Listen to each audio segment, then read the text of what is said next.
The town sat quietly in the heart of rural America, once alive with the clamor of mining carts and hardworking families. Now, it was a shadow of itself, marked by abandoned houses and rusted signs that groaned with the wind. People whispered about the mine that built the town and destroyed it. Outsiders thought the stories were nothing more than folklore, but those who lived nearby knew better. Generations had spoken of strange disappearances, whispers from the dark, and a curse that seemed to breathe with the earth itself. When a new family moved into town, they were drawn by affordable housing and the promise of a fresh start, unaware of the deep scars buried beneath the soil.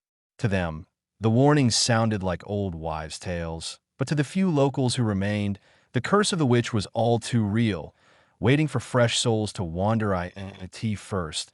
The mine seemed harmless, just another relic of America's industrial past. But the miners who still worked shifts came back changed. They spoke of faint voices calling their names in the dark, soft and tempting like the voice of someone they loved. Some ignored it, pressing deeper into the tunnels, but others couldn't resist. They swore a woman's figure moved in the shadows, dressed in rags, her eyes empty sockets that seemed to glow with cold fire. Men who described her often trembled, recalling the way she promised endless riches if they followed. Those who did were never seen again. Even when rescue parties searched, all they found were twisted tunnels that didn't match the maps. The mine seemed to rearrange itself, swallowing clues. What terrified the rescuers most wasn't the silence, but the sensation that something was listening, waiting, and laughing in the dark as they retreated. The first vanishing changed everything.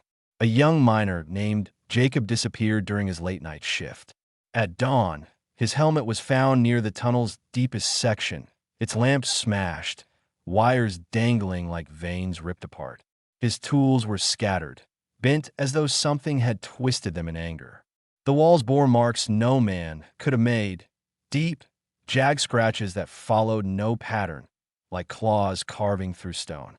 The search lasted days, but Jacob's body never surfaced. His family wept while locals muttered that the witch had claimed another. The authorities tried to blame cave-ins or wild animals, but the townspeople knew better. Some said they could still hear Jacob's cries echoing faintly from the mine on quiet nights, his voice carried in the air like a ghost begging for rescue. Others whispered the tunnels themselves had consumed him, pulling him deeper until even his soul could never return to daylight. It was the town historian who uncovered the truth. In crumbling records stored at the old courthouse, he discovered accounts from the 1800s describing a woman accused of witchcraft.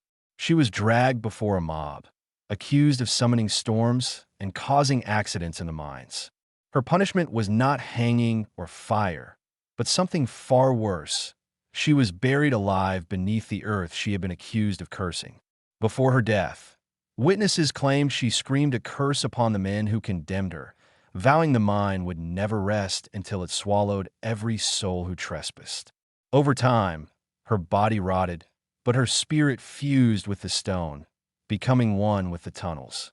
Every disappearance, every strange whisper was tied to her wrath. The witch had not died. She had become the mine itself. The hollow eyes that miners feared were the same that once glared defiantly at her executioners. The mine was no longer just rock and earth. It pulsed with something alive. Workers reported that the tunnels seemed to move, subtly shifting from day to day, as though the mine breathed like a slumbering beast. Some swore the walls throbbed faintly, like veins filled with blood, while others felt the ground tremble without any sign of collapse. Tools rusted overnight, and wooden beams cracked without reason. The deeper they went, the stronger the sensation became, as if the heart of the mine beat with a rhythm no human should hear. Strange winds blew through sealed passages, carrying voices that begged for help before turning into screams. When lanterns flickered, shadows danced against the walls, forming the twisted outlines of figures clawing their way out. Those who escaped spoke of the terrible realization: the mine was no longer a place. It was a living prison built around the witch's curse. When she finally returned, there was no mistaking her presence. The witch appeared not as flesh, but as a ghastly figure cloaked in shadows, her hollow eyes glowing faintly in the dark. Men who saw her froze, unable to move, their breath leaving their bodies as though pulled by her unseen grasp. With a touch, she drained strength and warmth, leaving nothing but lifeless husks behind. The mind bent to her will. The walls groaned and shifted, sealing pathways behind her victims, trapping them in her maze. The air grew so heavy it felt like drowning, suffocating those who dared resist.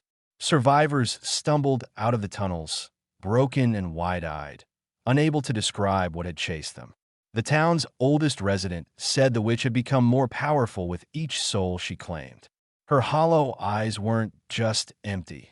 There were windows into a void where all who followed her remained forever. Why now? Panic gripped the town. The family who had moved and became trapped in the nightmare, with a handful of miners still clinging to hope. They realized the curse couldn't be fought with weapons.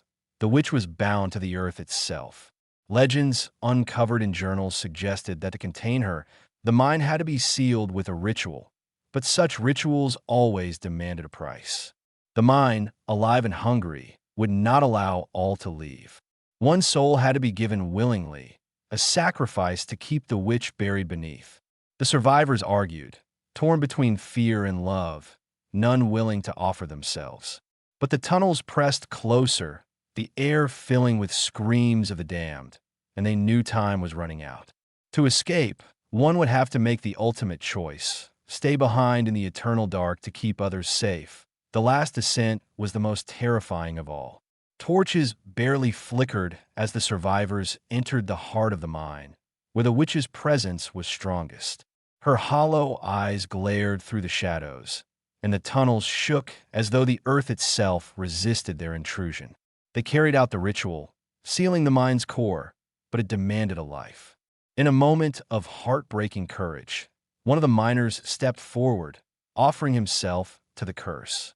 The tunnels closed around him as the others fled, his screams swallowed by the earth.